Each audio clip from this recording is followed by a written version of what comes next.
Kopi dulu, makan dulu. Senyum segar di pagi hari. Segala sentosa.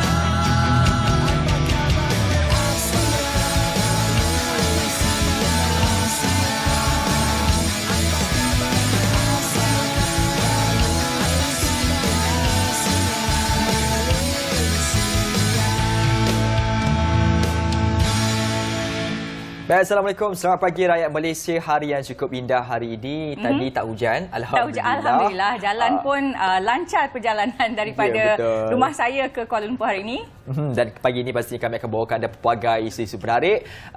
Pagi-pagi ni dia lebih bersemangat kalau kita berkena kopi. Sebab kalau saya memang kaki kopi lah. Betul. Saya kurang sikit minum kopi. Saya lebih kepada minum teh. Tapi apa-apa pun kita kena makan sarapan dulu untuk melengkapkan hari kita pastinya. Kita kena kopi dulu, makan dulu. Itu adalah sekarang paling penting. Sebab pagi kena makanlah dulu kan. Baru dapat tenaga untuk memulakan kehidupan seharian. Betul tu. Dan pagi ini kita bersemangat untuk melihat bagaimana situasi di negara Malaysia. Kabarnya hari ini sepatutnya mereka akan menghantarkan maklumat-maklumat terkini tentang sokongan-sokongan bagi membentuk kerajaan. Kita doakan supaya ianya dipermudahkan. Betul. Kerana kita memerlukan sebuah kerajaan. Banyak perkara-perkara melibatkan negara yang perlu untuk kita laksanakan untuk tempoh 5 tahun akan datang. Betul. Maka harap-haraplah apa yang berlaga 2-3 hari ini dapat disempurnakan dan diselesaikan dengan segera. Ya, dan nampaknya juga akan ada satu gabungan yang akan dibentuk untuk menubuhkan kerajaan pada hari ini. Jadi nama-nama calon Perdana Menteri akan dikemukakan kepada Istana Negara hari ini pada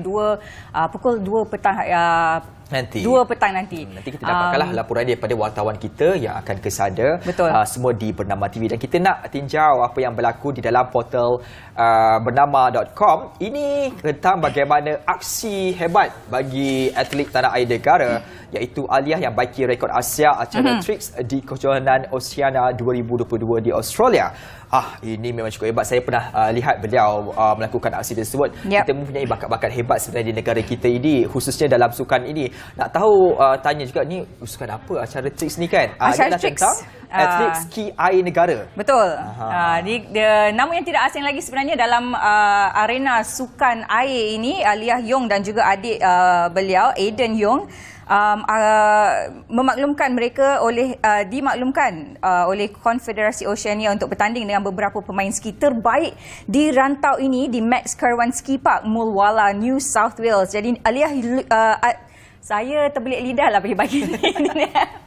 Baik, Aliyah Yong akan bertanding dalam 3 acara, iaitu slalom, tricks dan jump, manakala Aiden Yong akan beraksi dalam slalom dan tricks sahaja. Jadi ini merupakan kejohanan antarabangsa yang ke-7 buat Aliyah tahun ini sahaja dah 7 kejohanan, dan keputusannya setakat ini telah menempatkan beliau kukuh pada kedudukan 10 terbaik wanita dalam ranking wanita terbuka, Ashraf. Hebatnya mereka, prestasi yang terus menyelah apabila mendominasi Asia pada Ogos setelah menyapu bersih ke semua 4 pingat emas dalam acara Tricks, slalom, jump dan keseluruhannya. Kita ucapkan tahniah, syabas. Diharapkan akan lebih banyak lagi kemajuan dan juga kejayaan dicapai selepas ini. Dan kita beralih pula kepada situasi politik negara. Tentunya kita nak meninjau apa yang jadi di Dewan Undangan Negeri semalam. Selesai urusan di Dewan Undangan Negeri Perak. Betul. Tetapi ada satu lagi, masih lagi tidak menentu siapakah yang bakal menjadi kerajaan negerinya, tentunya di Pahang.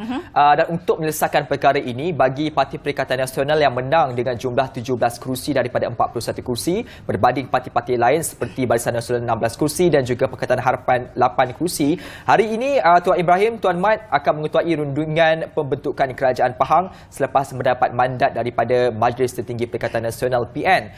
Ianya telah pun dimaklumkan sendiri oleh pengerusi PN Pahang, Datuk Seri Saifuddin Abdullah. Kita akan dapatlah ada penyelesaiannya. Betul. Jadi kita sebenarnya menampakkan banyak kerajaan-kerajaan gabungan yang ditubuhkan selepas PRU15 ini, dan bagi Tuan Ibrahim sendiri telah memenangi Don Ceka dalam Parlimen Lipis. Jadi kita doakan agar semuanya berjalan dengan lancar dan dapat tertubuhnya kerajaan yang stabil untuk negeri Pahang, dan juga kita nantikan kerajaan kita untuk negara kita. Kita nak noktahkan segala persoalan itu hari ini kerana harap esok tu kita sudah boleh bekerja dan boleh adalah perkara-perkara perkara yang penting bersifat nasional untuk kita fikirkan kerana negara ini memerlukan sebuah pentadbiran kerajaan yang stabil dalam usaha untuk kita membentuk kestabilan ekonomi dan juga pembangunan negara kita. Dan selepas ini kita nak saksikan pula kalau situasi ini dia nak cakap terlalu dingin, tak terlalu dingin sangatlah. Sebab malam tadi dah start slow sikit kan, tapi tak tahulah pagi ni bagaimana pula hakikatnya, dan kita nak tinjau pula apakah situasi bagi cuaca. Baik.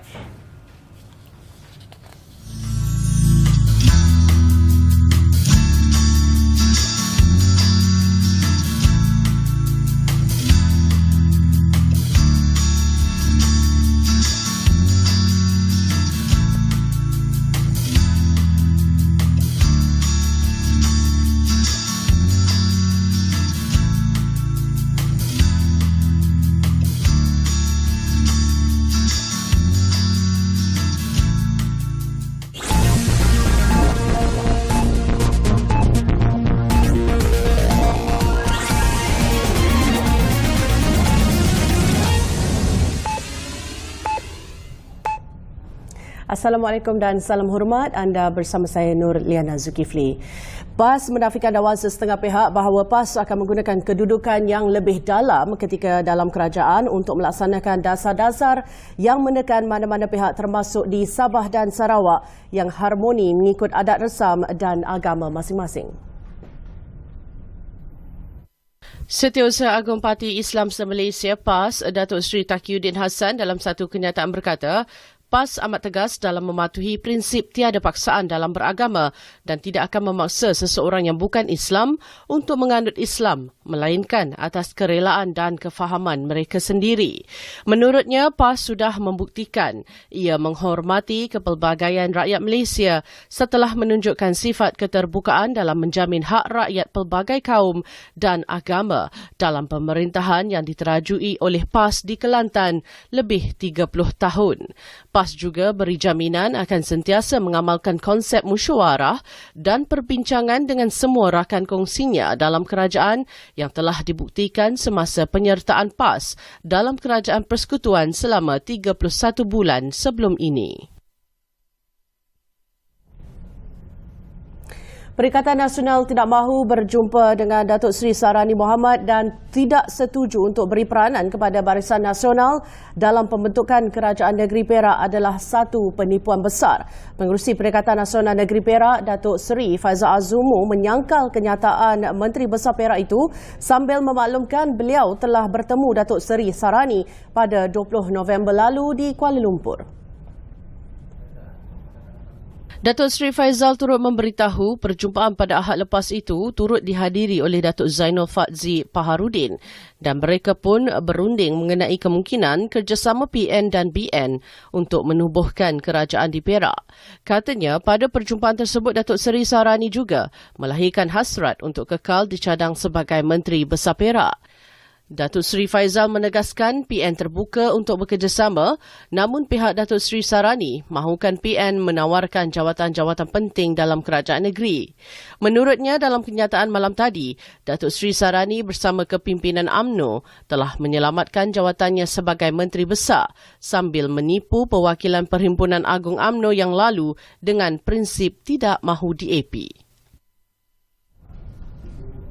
Baik, susulan keputusan pilihan raya umum ke-15 serta pembentukan kerajaan polis di Raja Malaysia memberi peringatan kepada masyarakat agar tidak menimbulkan situasi atau sebarang provokasi yang boleh mengancam keselamatan dan ketenteraman awam melalui media sosial.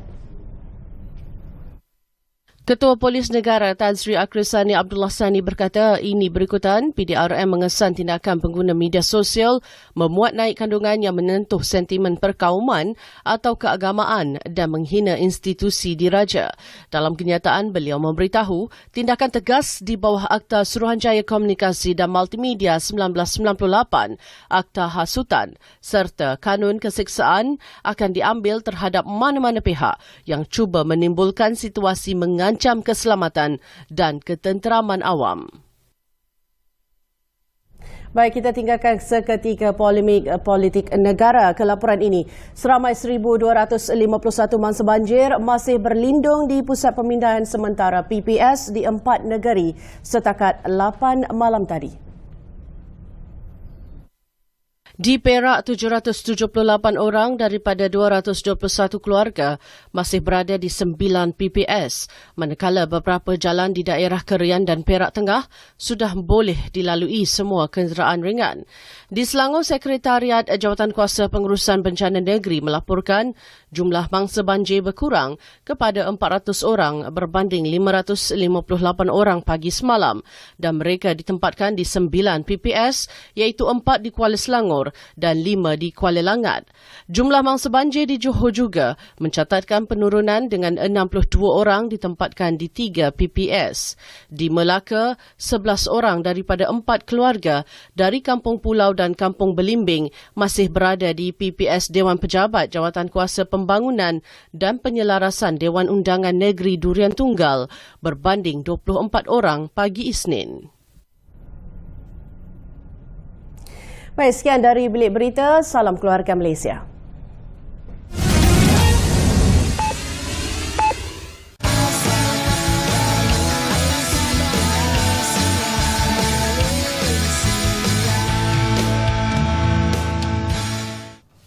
Baik, rata-rata kalau saya lihat di media sosial maupun di mana-mana saja ataupun bercakap di kedai kopi, mereka mahukan suatu mufakat antara parti politik ini supaya dapatlah wujudnya satu kesatuan, kerana kalau berpecah-pecah sampai bila-bila pun tak habis. Ini adalah masanya untuk berfokus kepada pengurusan negara dan untuk itu kita nak bersama dengan individu yang melihat soal pemufakatan politik demi kepentingan negara ini. Sudah pun bersedia secara dalam talian iaitu Profesor Madya Dr. Muhammad Izzadi Muhammad Zain, merupakan pengasis politik daripada Universiti Putra Malaysia. Assalamualaikum, Doktor. Waalaikumsalam. Alhamdulillah, Selamat pagi. pagi-pagi kita nak bercakap politik sikit. Tak apa ya, Doktor, kita bercakap politik sikit pagi-pagi ni kan? Boleh. Boleh, Sebab okey. pagi ni sejuk, kita panaskan. Betul, kita hangatkan sikit je. Panaskan sikit. Okey, sebagai permulaan ni, Doktor, kalau melihat bagaimana situasi yang berlaku sejak 2-3 hari ini, nak dengar pandangan daripada Doktor, keperluan kerana tidak ada mana-mana parti yang boleh membentuk sebagai kerajaan melalui majoriti mudah. Maka soalan saya, adakah perlu untuk setiap parti politik, khususnya pemimpin-pemimpin parti politik, memulakan langkah berlapang dada untuk mencari titik pertemuan bagi mentadbir negara ini? Okey, terima kasih. Sebenarnya permuafakan politik ini suatu perkara yang penting. Malah politik permuafakatan dianggap sebagai ciri penting bagi politik Malaysia. Malah bukan sekarang saja, sebelum ini kerajaan yang kita bentuk berasaskan kepada politik permuafakatan melalui Barisan Nasional, kemudian dengan Pakatan Harapan dan sebagainya. Tetapi kalau melihat kepada senario semasa, kita melihat kepentingan permuafakatan politik ini lebih besar kerana dalam konteks penubuhan kerajaan buat masa sekarang tidak ada gabungan parti yang menang majoriti dan boleh menubuhkan kerajaan.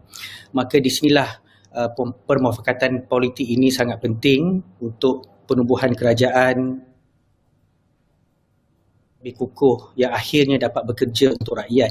Dan kita tidak nafikan permuafakatan politik untuk membentuk kerajaan ini suatu perkara yang sangat sulit kerana pakatan mereka selepas pilihan raya berbanding kalaulah mereka ini sudah berbincang, sudah bermuafakat sebelum pilihan raya, sedang pilihan raya, maka permuafakatan politik itu mudah dicapai.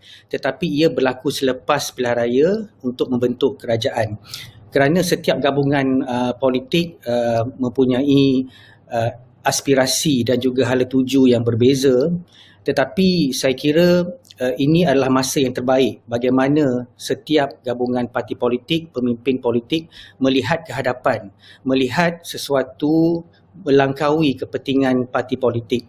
Jadi saya harap bukan saja rakyat kena berjiwa besar untuk berhadapan dengan suasana kehidupan yang lebih mencabar, ahli politik, parti-parti politik dan juga gabungan parti juga perlu berjiwa besar untuk menubuhkan kerajaan secepat mungkin.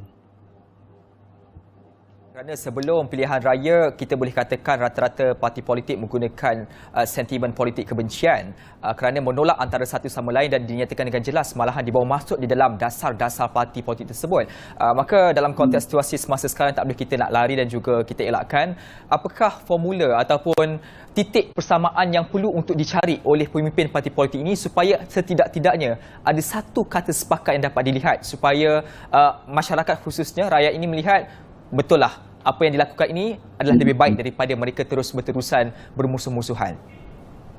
Saya kira setiap gabungan parti mempunyai manifesto semasa mereka berkempen untuk pilihan raya ini. Saya tak nafikan bahawa manifesto ini tidak dijadikan bahan utama dalam kempen-kempen mereka. Saya bersetuju dengan Dini tadi bagaimana mereka menggunakan kempen kebencian, menjatuhkan pihak lawan untuk menang dalam pilihan raya. Dan saya kira kalaulah mereka sama-sama kembali kepada manifesto masing-masing, dan saya percaya setiap manifesto gabungan parti meletak kepentingan rakyat yang sebagai yang utama. Itu yang pertamalah. Iaitu meletakkan, menggunakan manifesto itu sebagai satu dokumen penting untuk mereka memulakan perbincangan untuk bekerjasama dan sebagainya. Yang kedua, gabungan parti ini walaupun mereka berbeza dari segi aspirasi, dari segi hala tuju dan sebagainya, mereka ada satu kepentingan dan juga fokus yang sama iaitu rakyat. Di mana rakyat ini adalah pengikat kepada setiap gabungan parti-parti politik. Saya percaya semua gabungan parti politik meletakkan rakyat sebagai kepentingan utama mereka. Jadi dengan adanya penggunaan manifesto, merujuk balik kepada manifesto dan juga meletakkan kepentingan rakyat itu sebagai kepentingan yang utama, maka saya kira ini boleh menjadi ramuan penting dan ajaib untuk mereka kendurkan perseteruan selama. Dan saya percaya peranan elit-elit politik juga penting kerana kita tahu bahawa dalam gabungan parti politik ini ada elit-elit politik yang menjadi ketua yang akan menentukan arah tuju, maka mereka juga harus duduk semeja dan fikirkan apakah yang terbaik untuk rakyat Malaysia. Dan sudah tentu kita ada 3 gabungan yang besar iaitu Pakatan Harapan, Perikatan Nasional dan Barisan Nasional. Tetapi kita dapat maklumat yang terbaru daripada cadangan timbalan Presiden supaya BN ini kekal sebagai pembangkang dan sepatutnya pembentukan kerajaan ini diuruskan ataupun disepakati antara Pakatan Harapan dan Perikatan Nasional. Saya kira ini juga satu hal yang menarik kerana kita juga harus menghormati gabungan yang memenangi kerusi yang lebih besar kerana mereka mempunyai potensi dan juga kelebihan dan sedangkan Barisan Nasional hanya menang 30 kerusi saja. Tetapi melihat kepada perbezaan yang agak ketara juga di antara Pakatan Harapan dan Perikatan Nasional ini juga satu hambatan kerana Perikatan Nasional contohnya daripada dalamnya ada bersatu dulu adalah sebahagian daripada Pakatan Harapan. Jadi mereka ada sejarah yang panjang.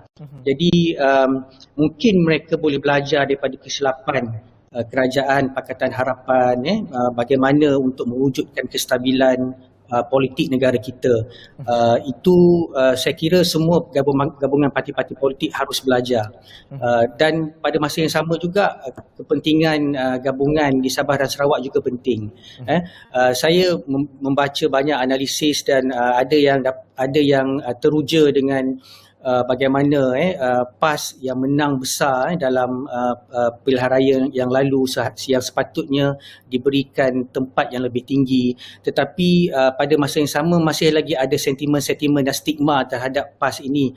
Sebab itu Setiausaha Agung PAS Datuk Taqiyuddin terpaksa mengeluarkan satu kenyataan bahawa parti PAS menghormati kebebasan beragama dan sentiasa mengambil pendekatan sederhana supaya tidak ada pihak yang merasa terancam sekiranya PAS menjadi sebahagian dari kerajaan. Pasti dalam kalangan pemimpin itu mungkin mereka boleh duduk bersama-sama membentuk satu persefahaman kerana tadi disebut soal rakyat itu didahulukan, tetapi masalah utamanya adalah bagaimana akar umbi ini mahu berdepan antara satu sama lain, sebab sudah sekian lamanya mereka ini diajar tentang ratib-ratib untuk membenci pihak lawan. Usaha yang perlu dimainkan oleh pemimpin-pemimpin parti politik untuk melandaikan, mendamaikan penyokong-penyokong mereka ini, bagaimana harus dilakukan itu? Ya, betul. Sebenarnya akar umbi penting ditangani dengan baik. Kita tak nafikan bahawa perubahan politik di negara kita ini sangat dinamik. Ia berlaku dengan mudah sekali. Dan inilah cabaran utama bagaimana pemimpin-pemimpin, elit-elit politik dalam parti perlu memberikan kefahaman yang jelas kepada akar umbi supaya mereka faham tentang bagaimana hala tuju yang hendak dibawa. Sebagai contohnya lah, kalaulah UMNO bersetuju untuk membentuk kerajaan bersama Pakatan Harapan, UMNO sudah tentu mempunyai cabaran yang sangat besar untuk menjelaskan akar umbi mereka. Kenapa UMNO perlu membentuk kerajaan bersama Pakatan Harapan dan DAP, sedangkan sebelum ini mereka seringkali menyebut no Anwar, no DAP. Dan begitu juga dengan gabungan-gabungan parti yang lain. Pakatan Harapan juga perlu menjelaskan kepada akar umbi mereka kenapa mereka perlu ataupun menerima UMNO menjadi sebahagian daripada kerajaan campuran mereka. Jadi akar umbi ini perlu diperjelaskan, dan supaya akar umbi ini faham dan akhirnya mereka menyokong segala tindakan yang diputuskan oleh parti-parti politik. Tetapi ia bukan satu kerja yang mudah kerana akar umbi ini bekerja untuk kemenangan parti. Mereka ada cita-cita yang sama, tapi apabila berlakunya perubahan mereka terpinga-pinga. Maka di sinilah pentingnya kepimpinan parti, elit politik untuk menjelaskan. Dan sebenarnya dalam politik negara kita ini, banyak keputusan diputuskan oleh elit-elit politik, oleh pemimpin-pemimpin utama parti politik. Mereka tak banyak turun ke bawah dan mendapatkan pandangan-pandangan akar umbi ini. Walaupun mereka mengatakan bahawa ini pandangan akar umbi, tetapi sebenarnya itu tidak berlaku sepenuhnya. Saya kira dalam pembentukan kerajaan ini akar umbi sangat penting. Cuma saya sangat saya melihat PAS, contohnya parti PAS, mereka pandai dan bijak mendisiplinkan ahli-ahli mereka.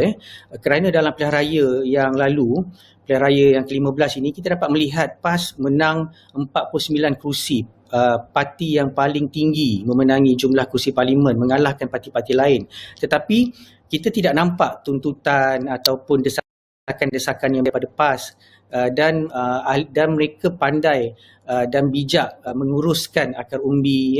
Dan ini sebenarnya satu perkara yang menarik, bagaimana disiplin parti dalam PAS itu sangat besar, dan akhirnya dapat mewujudkan kestabilan dalam PAS. Walaupun kita tahu sebelum ini sebahagian pemimpin mereka keluar ke amanah, berlakunya perpecahan dalaman, tetapi selepas itu kesatuan dan kekuatan PAS itu sangat ketara kerana mereka bijak mendisiplinkan ahli-ahli parti.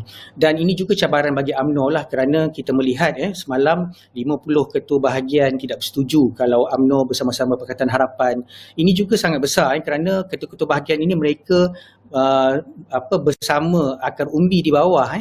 Jadi kalaulah 50 ketua bahagian ini tidak bersetuju, jadi ini satu cabaran yang besar bagaimana UMNO nak mendisiplinkan bukan saja ketua bahagian tetapi akar umbi di bawah itu. Doktor, ringkas saja di penghujung ini, kalau saya lihat semalam Tan Sri Anwar Musa dia menyebut bahawasanya ideologi penubuhan suatu parti politik sangat penting untuk mereka duduk sama-sama mencari jalan penyelesaian. Dalam konteks ini saya nak bertanya kepada doktor sendiri, bagaimana ideologi politik penubuhan parti politik itu sangat penting bagi menentukan dasar-dasar pemerintahan negara, dan dalam masa yang sama juga bagaimanakah perkara ini boleh disantuni, dan sedikit ringkas Doktor melihat dalam konteks penyatuan parti politik itu, siapakah parti politik yang seharusnya duduk bersama-sama membentuk kerajaan? Okey, pertamanya ideologi memang penting. Tetapi kita lihat sekarang parti-parti politik sudah menjarakkan dengan ideologi, kerana ideologi ini sesuatu yang besar dan berat. Sebab itu parti-parti politik lebih mengambil pendekatan populis untuk mendapatkan sokongan. PAS sendiri telah meletakkan ke tepi sebentar ideologi perjuangan asal parti, kerana kalau mereka still masih memperjuangkan negara Islam dan pelaksanaan undang-undang Islam, mereka tidak akan pergi jauh. Tetapi PAS lebih mengambil pendekatan untuk mendapatkan sokongan dan mandat daripada rakyat. Jadi saya nampak dalam satu hal parti perlu memperjuangkan ideologi. UMNO sendiri mempunyai ideologi yang sangat baik dan sangat jelas. Tetapi ideologi saja tidak cukup. Kemajuan dan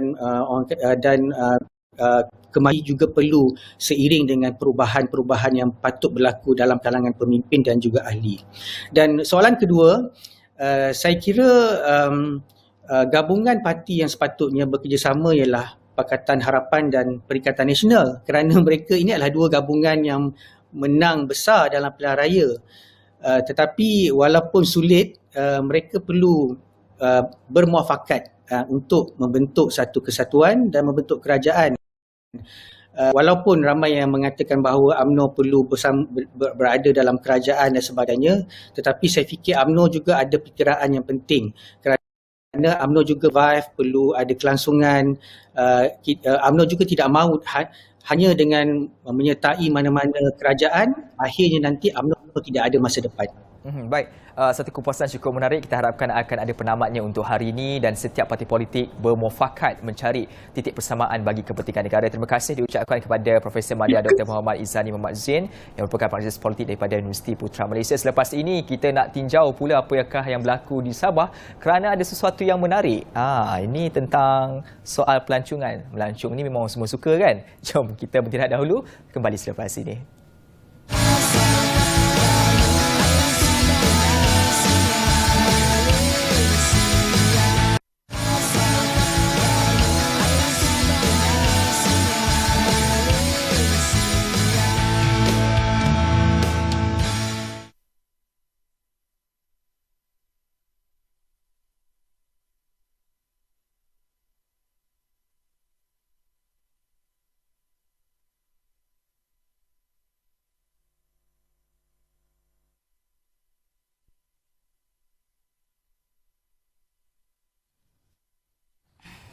Baik, itu adalah salah satu perkara yang perlu kita lihat setelah negara membuka sekatan kita daripada PKP sebelum ni. Banyak orang nak pergi melancong. Betul. Malaysia pun antara yang cukup menarik kerana kita menyediakan pelbagai tarikan utama, khususnya alam semula. Jadi kita yang sangat-sangat cantik dan menarik. Saya sempat pergi ke banyak negara. Kalau nak cakap soal negara yang cantik, saya jujur saya cakap Malaysia antara negara yang saya lebih letakkan di ranking utama. Betul ke ni, Ashraf? Betul. Kita bukan muji lebih sebab depannya ada orang besar. Tidak. Tapi ini adalah hakikat yang mungkin kita perlu lihat bahawasanya Malaysia memang cukup hebat dalam konteks ekopelancongan negara. Betul. Pada saya Malaysia mempunyai antara mungkin pemandangan yang paling indah. Betul. Lautan-lautan yang paling cantik. Betul. Mana-mana pun kita pergi tengok pemandangan indah, bila kita fikir balik, Malaysia sebenarnya masih bertempat sebab di hati kami berdua memang suka berjalan. Jadi ini adalah pengakuan jujur tau. Bukan direka-reka. Memang dua-dua kuat berjalan. Okey, daripada hari ini kita sebenarnya nak bercakap tentang World Tourism Conference 2022 yang akan berlangsung di Kota Kinabalu, Sabah pada tahun ini. Bersama kami Datuk Muhammad Zamri Mak Zain merupakan Timbalan Ketua Setiausaha Pelancongan dari MOTAC. Assalamualaikum, selamat datang. Terima kasih kerana bersama kami pada hari ini. Assalamualaikum kepada Ashraf dan juga Pasha di atas ruang dan peluang yang diberikan kepada MOTAC untuk berkongsi mengenai World Tourism Conference. Saya terima kasih dan mengucapkan sangat gembiralah boleh menerima kedua-dua Pasha dan juga Ashraf antara mereka yang gembira dan juga teruja menjadikan pelancong sebagai jati diri Pasha dan kalau boleh setiap bulan kita orang nak pergi melancong. Setiap bulan, setiap ujung minggu. Ujung minggu. Jumaat itu petang tu terus kita nak ada ke tempat yang kita nak tujukan. Dia in short Pasha dan juga Ashraf, tourism is about mobility. The moment ada pergerakan, maka berlakulah tourism, maka berlakulah anjakan dari segi ekonomi. Tourism is about mobility. Tanamkan dalam tagline kita, tourism is about mobility. Mobility. Berlaku pergerakan, berlakulah pergerakan ekonomi dan kita akan dapat prosperity, kemakmuran kepada the whole ecosystem of economy. Ini saya setuju kerana kalau lihat antara yang akan terkesan adalah mereka yang menjalankan kegiatan perniagaan. F&B Betul. antara yang terkesan sebab kita kalau suka melancong ni bergerak ni sebab mesti nak cari makan. makan. Betul. Dan juga peniaga-peniaga SME dan sebagainya yang membuat kraft tangan dan sebagainya, bila kita nak melancong tu mesti kena beli buah-buah tangan kan. Jadi dengan secara tak langsung ke secara langsung sebenarnya Memang dia langsung sebenarnya. membantu ekonomi negara. Baik, kita nak bercakap tentang World Tourism Conference 2022. Mungkin Datuk boleh kongsikan berkenaan program ini. Terima kasih Pasha dan juga Ashraf. MOTAC dengan kerjasama UNWTO, United Nations World Tourism Organization dengan juga kerjasama dengan Kerajaan Negeri Sabah telah bersetuju ataupun telah menterjemahkan hasrat kita untuk melaksanakan WTC ini pada 28 hingga 30 September. So 28 hingga 30 November ini. Dan umum mengetahui bahawa selepas 2 tahun kita berada dalam keadaan terhimpit, berada kekangan yang sangat besar, pada 1 April kerajaan telah memutuskan untuk membuka semua pintu sepadan negara kita dan alhamdulillah kita dalam keadaan tempoh dalam 5-6 bulan kita telah berjaya memutuskan dengan persetujuan daripada UNWTO, iaitu badan tertinggi ataupun organisasi tertinggi dunia berkaitan dengan sektor pelancongan untuk melaksanakan program World Tourism Conference ini. Dan umum mengetahui bahawa ini merupakan satu daripada eksklusif punya hak yang diberikan kepada kerajaan Malaysia, iaitu kepada MOTAC setakat ini oleh UNWTO untuk melaksanakan World Tourism Conference ini sejak tahun 2007. Kita melaksanakan World Tourism Conference ini, penganjuran ini diberikan kepada Malaysia sejak 2007 selama 3 tahun sekali. 2007, 2010, 2013, 16, 19 dan insya-Allah pada 28 hingga 30 November ini, insya-Allah pada minggu hadapan. Dan kita akan mengadakan World Tourism Conference ini di Kota Kinabalu, di SICC Sabah International Convention Center. Dan untuk makluman hadirin dan juga para penonton sekalian, kita menjangkakan, kita menjemput dan menjangkakan selama 1,000 peserta ataupun para pembentang dan juga tourism captain untuk hadir pada sesi kali ini. Dan pada sesi kali ini kita punya tema adalah tourism futures reimagine. Kerana selepas 2 tahun kita menghadapi kekangan, kita perlu memulihkan permulaan satu pemikiran dan juga pendekatan yang lebih komprehensif, inklusif dan juga berlestari dan juga berdaya saing. Kerana selepas 2 tahun banyak perkara yang berubah. Maknanya dari segi pendekatan tourism, macam Pasha dan juga Ashraf mungkin memilih pendekatan yang berbeza kalau di-compare dengan sebelum pre-pandemic. So maknanya pendekatan ini kita harus kita berkongsi dengan para cendekiawan tourism ataupun cendekiawan pelancongan untuk memastikan bahawa di masa hadapan kita harus lebih bersedia untuk menghadapi kekangan dan juga sebarang cabaran dan jadikan kekangan dan cabaran sebagai peluang yang besar. Kerana lepas kita hari ini kita melihat banyak perkara-perkara baru di segi tourism ini berubah dari segi aspek pendekatan dan juga approach ataupun apa juga tindakan daripada pihak penyedia produk pelancongan dan juga mereka yang nak melancong. Hari ini dulu kita melihat pelancongan bersifat grup secara grouping. Betul. Tetapi hari ini kita tengok banyak macam seperti yang generasi muda seperti Ashraf dan juga Pasha ini dia bersifat lebih small group. Dia akan pergi secara grup yang lebih kecil dan memilih tempat-tempat yang lebih bersesuaian dengan kehendak dan juga mungkin berdensity atau berintensity hygienik yang lebih baik untuk dikemukakan, ditawarkan kepada pelancong. Dan ini merupakan apa tawaran yang perlu kita kemukakan kepada pelancong dan apa yang pelancong inginkan daripada penawar-penawar produk pelancongan. Dan ini pendekatan-pendekatan yang harus mungkin perlu dilihat dan dieksplor oleh pihak penyedia pelancongan, bukan saja di Malaysia, dan kita akan berkongsi dengan semua cabaran-cabaran dan juga pendekatan dan akhirnya mendukar kepada peluang ini kepada pelaksana dan juga penyedia produk pelancongan dan juga akhirnya akan mendapat keuntungan adalah kepada para pelancong sendiri. Datuk, dalam konteks ini sendiri, saya melihat tentang penganjuran ini bersifat antarabangsa. Maka apakah sebenarnya objektif yang diinginkan dicapai dalam penghasilan ataupun pembuatan program yang akan dilaksanakan pada hujung bulan ini? Kita memilih Sabah saya bergerak dengan pemilihan Sabah dulu. Sabah mempunyai keunikan dan produk percontohan yang sangat hebat dan sangat pelbagai. Dan the last kita memilih Sabah lepas tahun 2010. Okey. Selepas 12 tahun kita meninggalkan Sabah, kita kembali kepada Sabah semula. Dan selepas berlakunya pandemik dan kita kembali ke Sabah dalam keadaan post pandemik, pasca pandemik. Dan pertamanya saya melihat ada beberapa perkara mengapa kita pertama seperti untuk menjawab soalan Ashraf tadi, Malaysia merupakan telah mendapat hak pengajuran secara eksklusif daripada UNWTO. Ini merupakan satu manifestasi penzahiran kepercayaan organisasi tertinggi pelancongan kepada Malaysia untuk mengadakan persidangan antarabangsa ini. Kenapa Malaysia? Pertamanya saya percaya Malaysia merupakan negara yang dipercayai dapat mengendalikan persidangan antarabangsa di tahap yang tertinggi. Dan juga keduanya adalah kita nak memperkenalkan Sabah sendiri sebagai satu destinasi yang bersiap siaga dari segi aspek fasilitasi dan juga dari segi holistik. Sabah telah memiliki SICC, Sabah International Convention Center, yang baru, bagi saya baru dibina, iaitu pada tahun 2020 telah dibuka kepada publik. Dan kemudian berlaku pandemik, dah tersekat sikit dalam tempoh 2 tahun yang lalu. Dan juga ini merupakan ketiganya adalah masyarakat antarabangsa khususnya pelancongan percaya bahawa Malaysia berupaya untuk mengendalikan persidangan antarabangsa di Sabah. Dan juga kita yakin Sabah mempunyai keupayaan untuk mengendalikan persaingan antarabangsa dari segi aspek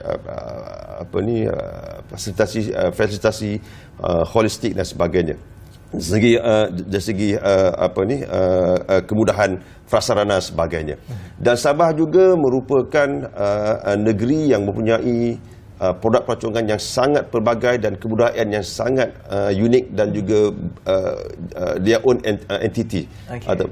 So saya percaya bahawa ini merupakan, kita telah berjaya mengendalikan 5 persidangan antarabangsa seperti ini sebelum ini di Kuala Lumpur, di Sabah, di Penang, di Melaka dan akhirnya kembali ke Sabah. Dan saya percaya ini merupakan satu manifestasi kepercayaan, keupayaan Malaysia di peringkat antarabangsa untuk mengendalikan persidangan antarabangsa. Datuk mungkin boleh terangkan apakah konsep pelaksanaan dan juga antara pengisian World Tourism Conference ni yang bertemakan Tourism Futures Reimagined? Okey, generally kita ada 5 sesi Pasha. Pertamanya pembukaan, yang keduanya kita ada keynote address dan kita ada perbincangan tiga sesi diskusi dan satu pembentangan. Dan juga tema yang kita pilih adalah Tourism Futures Reimagined, merupakan satu pendekatan ataupun pemikiran yang baru yang nak kita bawa. Untuk makluman Pasha dan juga Ashraf dan penonton sekalian, kita telah membawa 30 speakers pembentang bersifat antarabangsa, meliputi kalangan mereka tourism champion, pengubal dasar, termasuk juga salah satunya daripada Menteri Tuan Yang Terutama Menteri Pelancongan daripada Maldives, yang akan berkongsi mengenai cabaran dan juga kesukaran ketika berhadapan dengan COVID, akhirnya macam mana mereka bertukar kepada peluang. Dan untuk sesi seterusnya pengisiannya adalah kita akan mengetengahkan ada 4 topik utama, Fasha dan juga Ashraf. Pertama, Decoding Tourism Futures, Foresight and Scenarios, Discovering Niche Opportunities for Growth, Redefining Tourism Success, Inspiring Stories, dan yang terakhirnya Rebuilding Tourism Resilient and Readiness. So dalam sesi 2 hari ini kita akan para Kapten Tourism, pengubal dasar, dan juga para saintis juga kita jemput Fasha dan juga Ashraf untuk sama-sama berkongsi apakah pendekatan new mechanism yang nak kita drive kepada future punya tourism perspektif. Yang menariknya Fasha dan juga Ashraf pada penonton adalah kita akan dimulakan dengan Profesor Datuk Dr. Mazlin Mokhtar, seorang saintis pengurusi Akademi Sains Malaysia. Beliau kita akan bawa, ini merupakan satu pendekatan baru yang kita bawa. Selama ini kita akan buat konsep konvensional bahawa okay fine, tourism is about macam saya cakap mobility dan sebagainya akan pergi pendekatan baru. Kali ini kita nak melihat bahawa apakah bentuk sains yang boleh kita kemukakan dalam untuk merancak dan menyemarakkan lagi prospek tourism. Pertamanya mungkin dalam aspek in future nanti kita nak mengekalkan make sure that climate change ini adalah di bawah under our own control. Ataupun kita boleh mengawal senario ini. Yang keduanya adalah carbon emission, iaitu kita boleh mengawal ataupun kita boleh meminimumkan pengeluaran karbon itu. Betul. Dan akhirnya untuk kita punya sustainability development lah. Because kita kena baca bersama dengan sustainability development goal yang kita disasarkan oleh warga dunia sekarang ini. So kita melihat bahawa perspektif pembawaan how we drive tourism ni harus bersifat yang lebih dinamik dan lebih terbuka di masa hadapan agar akhirnya kita mampu untuk mengekalkan momentum tourism ni di seluruh dunia. Sekali lagi saya cakap Pasha dan juga Ashraf, selepas 2 tahun kita melihat bahawa telah ada negara, ketika saya berkunjung ke sebuah negara dan ketika berharap menghadapi satu discussion, ada 2 negara telah pun mencapai, yang as far as my concern ada beberapa negara, antaranya 2 negara yang telah mencapai tahap pre-pandemic keupayaan pelancongan mereka walaupun ketika baru sahaja kita selesai pandemik. Itu antaranya adalah negara Maldives dan juga negara Mexico. Ini merupakan harus kita boleh belajar cara macam mana Maldives dan juga Mexico bergerak ke arah itu. Baik Datuk, kita banyak lagi kita bercakap tentang World Tourism Conference ni. Saya tertarik sebenarnya soal climate change dan the science of tourism yang Datuk sebutkan tadi. Tapi sebelum tu kita nak berhenti untuk berehat seketika. Kita akan kembali sekejap saja lagi. Jangan ke mana-mana.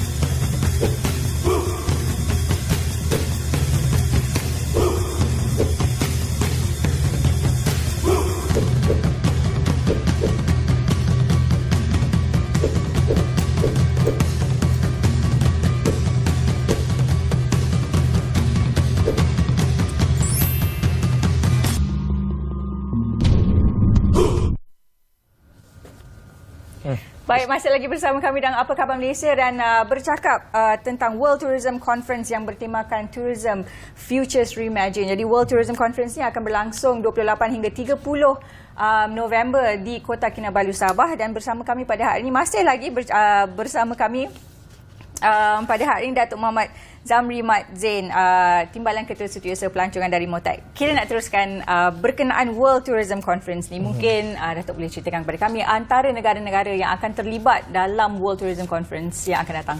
Alhamdulillah, Fasha, kita telah setakat ini kita telah menerima sebanyak permohonan penyertaan sebanyak 44 buah negara. Dan memang sasaran kita 1000 tadi. Dan untuk makluman Fasha dan juga Ashraf dan juga penonton, kita telah menerima permohonan ataupun sebanyak 1000 lebih sebenarnya. Dan kita tengah buat saringan terakhirlah untuk memenangkan limitasi dari segi di tempat dan sebagainya. Dan dari segi menjawab soalan tadi, pertamanya kita telah menerima permohonan daripada penyertaan lebih kurang 44 dan kita menjangkakan sehingga tempoh minggu ini kita akan menjangkakan sehingga 50 buah negara telah pun bersetuju untuk menyertai, peserta daripada 50 buah negara bersetuju untuk menyertai konferensi ini, persidangan ini. Dan kita juga telah menerima pengesahan lebih kurang 20 TYT yang terutama duta dan juga fungsionari tinggi negara-negara di Malaysia. Dan ini menggambarkan kepercayaan dan juga manifestasi keupayaan Malaysia mengendalikan persidangan bersifat antarabangsa. Dan tidak ketinggalan juga kita juga menjemput kesemua champion, tourism champion dan juga penggubal dasar di seluruh negara, kementerian dan juga association atau persatuan berkaitan untuk hadir bersama. Dan seperti saya yang nyatakan tadi adalah inilah ruang dan peluang keemasan untuk kita raikan, supaya kita dapat bersama-sama mendongkel, kita unleash the potential dan juga kita boleh menjanakan potensi pengetahuan yang kita bakal perolehi daripada 30 pembentang yang bersifat antarabangsa. Dan kita juga melihat bahawa selain daripada kehadiran 1,000 peserta daripada almost 50 negara, kehadiran duta dan juga proses tinggi lebih kurang 20 negara, kita juga akan membawa mereka ini kepada 3 tempat yang istimewa di Sabah nanti, Pasha dan juga Ashraf. Mungkin Pasha dan Ashraf mungkin boleh explore lagi selepas ini. Pertamanya kita akan membawa mereka kepada Taman Negara Kinabalu. Maknanya kundasan di sana, kita akan tengok Muar Kinabalu, kita akan melihat banjaran keluarga di sana. Dan kita juga akan membawa mereka kepada Taman Tunku Abdul Rahman, iaitu kita akan membawa mereka melawat gugusan pulau-pulau dan akhirnya mereka akan kita membawa kepada Pulau Manukan. So island hopping lah di sekitar Taman Tunku Abdul Rahman. Dan terakhir kita akan bawa mereka kepada kampung budaya Mari-Mari di Inanam, which is kita ada 5 rumah etnik di Sabah. Dan ini merupakan pendekatan kita untuk kita selain daripada mereka hadir mendapat perkongsian ilmu yang peringkat paling tinggi, cara pendekatan yang terbaik dari segi best practices, amalan terbaik pelaksanaan pelancongan, kita juga akan expose mereka, mengetengahkan mereka kepada perkara-perkara baru di Sabah dan juga produk-produk pelancongan dan juga kebudayaan yang banyak di Sabah. Tidak lupa juga Ashraf, tadi ada Ashraf cakap pasal gastronomi. Kita juga akan memperkenalkan sebanyak mungkin elemen F&B di Sabah. Banyak perkara-perkara yang boleh dieksplor. Saya pun masih lagi mencuba di sana Sabah. Mungkin Ashraf dan juga Pasha mengambil kesempatan juga boleh mencuba sendiri makanan, food and beverage di Sabah ataupun gastronomi di Sabah. Dan ini merupakan elemen yang kita nak bawa bersama. Yes, kita bawa mereka untuk mendapatkan maklumat, pengetahuan yang peringkat tertinggi dan akhirnya kita akan memperkenalkan destinasi Sabah sebagai satu destinasi pelancongan yang wajib dikunjungi selepas ini, insyaAllah. 3 tempat tu nasib baik saya dah klik unlock dah lah. Memang saya memang sangat menarik, tempat yang sangat sesuai untuk dibawa orang pengunjung daripada luar untuk merasai betapa indahnya kelebihan kekayaan daripada negara kita sendiri, khususnya negeri Sabah ini. Datuk, pasti dia bercakap tentang perkara ini, Motek sendiri telah pun diberi pengiktirafan cukup hebat selama ini masuk kali kelima. Sabah pula diletakkan sebagai destinasi kedua dan kejayaan itu tidak datang sendirian. Mungkin Datuk boleh kongsikan kepada kita kerjasama yang telah dilakukan oleh Motek untuk menjayakan program ini nanti. Alhamdulillah, ini seperti saya nyatakan tadi, ini merupakan pengajuan kali ke-6 dan tidaklah mudah untuk kita mencapai tahap di mana organisasi tertinggi bagi sektor pelancongan UN dan WTO, United Nations World Tourism Organization, memberi terus kepercayaan kepada Malaysia, khususnya melalui Motek dan dengan kerjasama rakan-rakan strategik kita. Dan pentingnya adalah bagaimana kita nak mengekalkan status pengiktirafan Malaysia di kaca mata organisasi dunia. Dan ia tidak datang bergolek begitu saja. Dan dari awal Malaysia merupakan salah satu negara yang kalau kita diberi tanggungjawab amanah untuk melaksanakan program ataupun penganjuran yang bersifat antarabangsa sebagainya, kita akan laksanakan secara habis baik. Dan Motek tidak bergerak secara berseorangan. Definitely dalam konteks upcoming World Tourism Conference di Sabah ni, kita telah mendapat kerjasama yang sangat baik daripada Kerajaan Negeri Sabah. Saya ucapkan terima kasih di atas komitmen yang sangat tinggi daripada Kerajaan Negeri Sabah, terutama daripada Jabatan Ketua Menteri Sabah dan juga Kepkas, Kementerian Pelancongan, Kebudayaan dan juga Alam Sekitar Sabah yang terus-menerus memberi kolaborasi yang sangat baik kepada Motek. Dan juga kita juga ucapkan terima kasih dan juga menyanjungi dan menyantuni para sponsor kita, penaja-penaja yang daripada dulu sangat konsisten memberi assistance kepada kita. Kerana in the name of Malaysia. Because kita nak bawa Malaysia fly higher and higher di kacamata dunia dalam aspek proses pelancongan. Antara sponsor utama kita adalah Malaysia Alliance, Berjaya Group, Telekom Malaysia, dan juga Desaru Spa and Hotel di Johor. Dan juga banyak lagi. Macam ni, saya berpandangan bahawa kenapa Investment Malaysia was chosen to be sebahagian daripada ataupun yang mengendalikan secara eksklusif 3 tahun dan tidak mengapa negara lain. Dan kita diberi 3 tahun sekali, kita diberi tanggungjawab ini untuk melaksanakan. Kerana mungkin Malaysia pernah menjadi top 10 top 10 inbound turis datang ke Malaysia. Kita telah pernah berada di tangga ke-9 ya, Ashraf dan juga Pasha, di kalangan negara yang mendapat kunjungan pelancong asing yang ramai. Dan ini menggambarkan titik permulaan kepada kepercayaan organisasi dunia kepada Malaysia. Dan sebab itu kita fly high dan kita berjaya untuk mengadakan the first five bermula 2007 sampai 2019. Kebetulan kita ada pandemik dan alhamdulillah cukup 3 tahun dah ada Pasha dan juga Ashraf. 2022 kita mengadakan yang ke-6 dan kita looking forward untuk meneruskan lagi kepercayaan yang diberikan oleh United Nations WTO ni, dan kita berharap kita berjaya mengekalkan prestasi yang tinggi ketika mengendalikan for the upcoming WTC ini pada 28 hingga 30. Dan pastinya saya percaya kerjasama daripada Kerajaan Negeri Sabah, Jabatan Kota Menteri Sabah dan juga Kepkas dan juga SICC, Sabah International Convention Center, saya rasa cukup percaya kolaborasi yang baik ini akan dapat kita teruskan, dan saya cukup percaya juga Malaysia akan mendapat sekali lagi kepercayaan untuk mengendalikan program WTC yang kali ke-70 di masa InsyaAllah.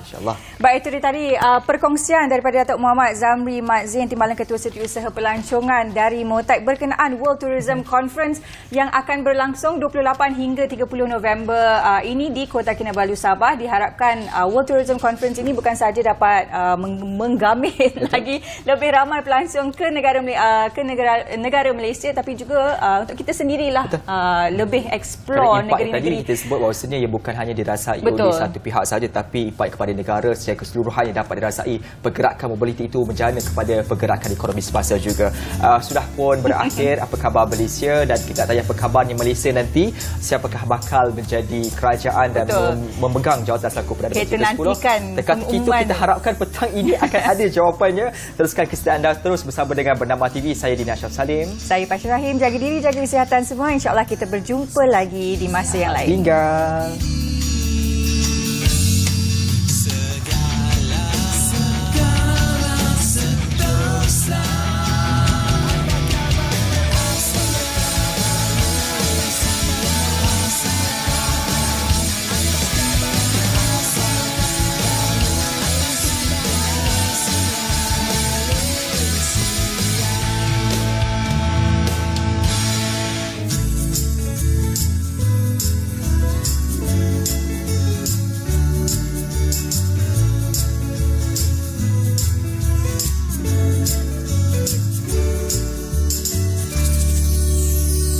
Senyum segar di pagi